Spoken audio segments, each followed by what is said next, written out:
प्रभु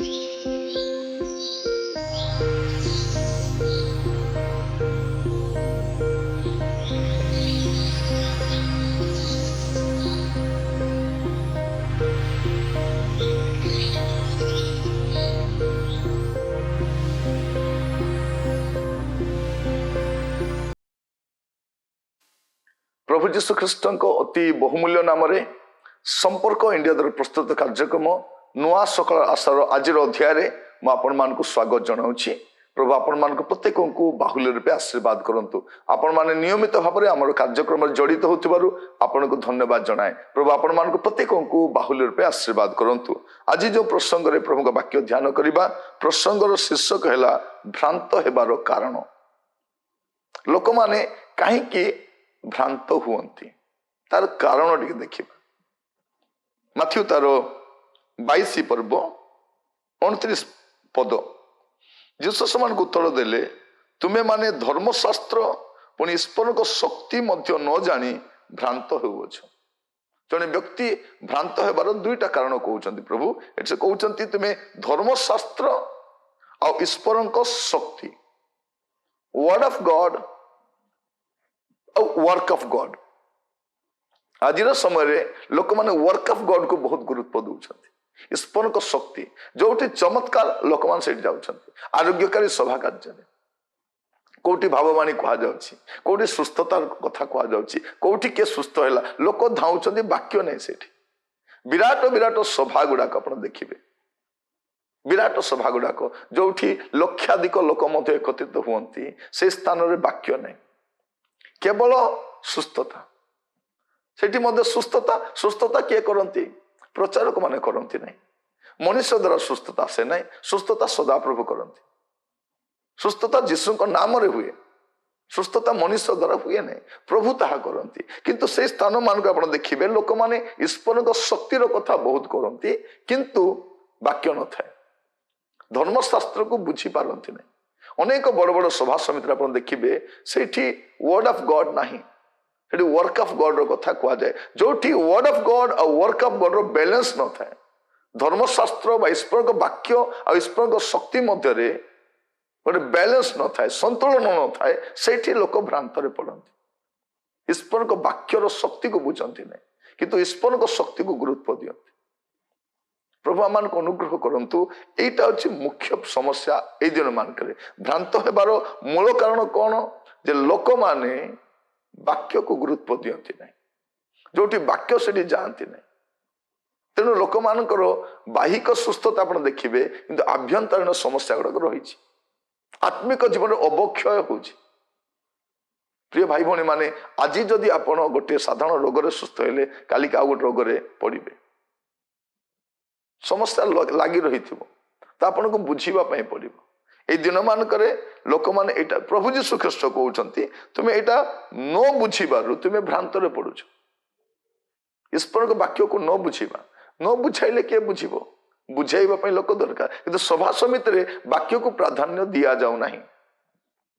जो स्थान रे आश्चर्य कर्मर कथा कहा जाए, आरोग्यकारी सभा बोली कहा जाए, सेठी आपण बहुत लोक को देखिबे, गणी भी पारिबेने, स्थान नियंट हो जिवो।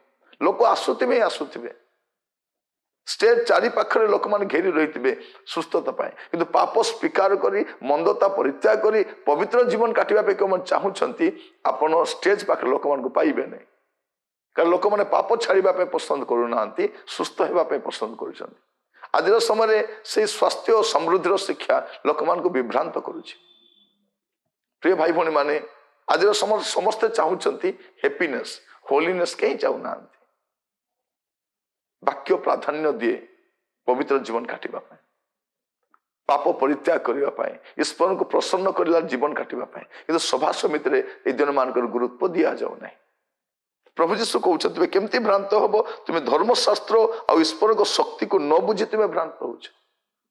आप देखिए माथ्यू तार 24 पर्व से प्रभु जीशु गोटे कथा कहते 4 पदले से जीशु से उत्तर देले सावधान कहीं जेपरी तुम भ्रांत न करे।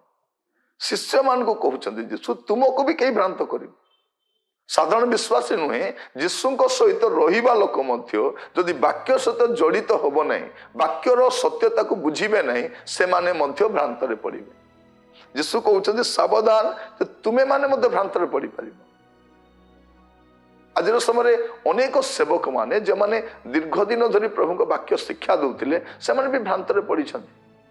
अनेक वयोज्येष्ठ बापा माँ मैंने जो दीर्घ दिन वाक्य ध्यान कले गोटे उत्तम पालक पाखे प्रतिपालित होते से माने भ्रमित हबार आम देखिपुर।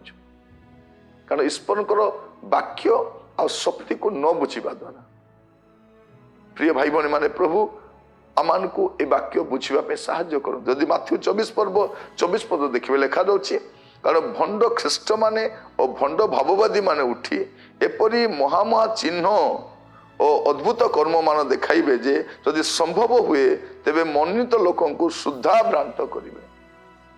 अनेक मिराकल रो कथा कहउछ लोक माने भ्रमित होउछन जा शास्त्र कहू नै से कथा से माने कहउछन। भाववादी सी जा बाइबल लिखा अछि से कहंती किंतु बाइबल रो बाहरे निराधार विषय गुडाक से माने प्रस्तुत करंती आ एई प्रकाशन प्रभु देले बोली कहंती। बाइबल रो शेष रे आमेन लिखाई जहाँ प्रभु कहवा कथा कही सारी परमेश्वर अबांतर अप्रासंगिक विषय कहते नहीं। तो भ्रांत होबार कारण को आम देखुलु धर्मशास्त्र को बुझापी पड़ो वाक्य को बुझापी पड़ो ईश्वर को शक्ति को बुझापी पड़ो। जो माने ईश्वर शक्तिर कार्य करुछंती वाक्य को प्राधान्य दौरान प्रभु आमान को अनुग्रह करंतु ए विषय को बुझापी और प्रार्थना करने चाहे। पिता परमेश्वर आपन को धन्यवाद दूची प्रभु दिन मानक ख्रीस्टियान संप्रदाय रे प्रभु गोटे भ्रांत शिक्षा भ्रांत मत भ्रांत दल प्रभु मंडली को इतस्तत करुछंती। प्रभु स्थायी विश्वासी माने मध्य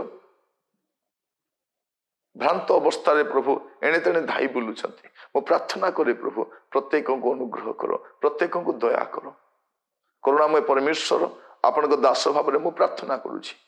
प्रभु ए भ्रांत अवस्था मंडली को रक्षा करो प्रभु। अनेक मनोनीत लोक मान सुधा प्रभु भ्रांत थिला परि मने होछि वाक्य को प्राधान्य न दे प्रभु लोक मान कथा को प्राधान्य दउछंती। दया करो प्रत्येक को रक्षा करो। प्रार्थना शुणी धन्यवाद यीशु को प्रिय नाम रे मागिली आमेन। प्रभु आपण मान प्रत्येक को बाहुल्य रूपे आशीर्वाद करंतु। आसंता काली पुणी थरे नुआ अध्याय जड़ित हवा से पर्यंत विदाई दियंतु। नमस्कार।